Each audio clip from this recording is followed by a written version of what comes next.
I'm talking about the pre-war guitar company. Yes, just hear me out for a second. Newly made pre-war guitars. Newly made pre-war guitars. This is a shop that is making guitars inspired by guitars from the Golden Age. And rather than me try and describe it, I'm going to actually let the luthiers do that. I've found this killer kind of mini documentary on this company that you need to see. So let's have a look at Pre-War Guitar Company.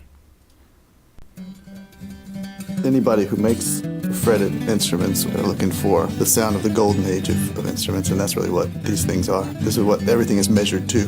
The window of guitars that we're inspired by is a very narrow window. It's guitars that were built from 1934 to 1941. A guitar that was built in 1937 structurally is very different from a guitar that was built in 1944.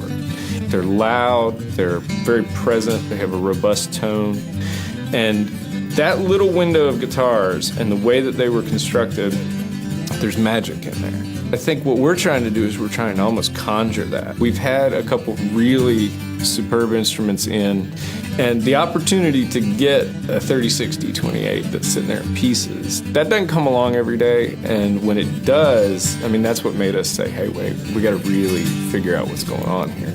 Recently we've had things apart that we've 3D scanned, that we're getting exactly what physically these things were and are. Nobody really has had the opportunity to have these instruments apart to this level. And come to find out that everything that we had ever done and anyone else had ever done through a mirror, through the sound hole, was wrong.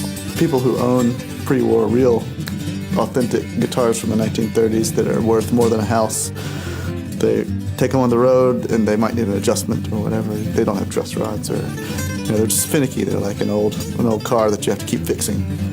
So in the spirit of fixing that problem, we make a new guitar that doesn't have those problems, that you can actually adjust, and it's more user-friendly and playable. It's something you want to pick up and play because you're not afraid you're going to hurt it.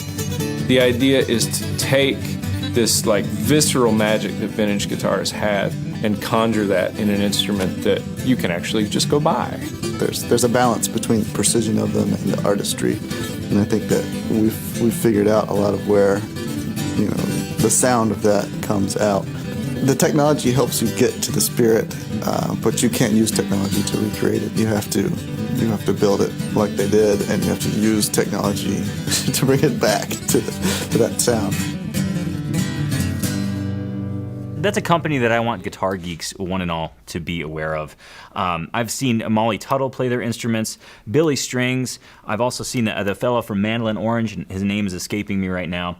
Also, there was a video that I found of Tommy Manuel playing one of their instruments at a shop down in Nashville, and he liked it so much he actually purchased it, which brings me to me divulging a little bit of my internal thinking here.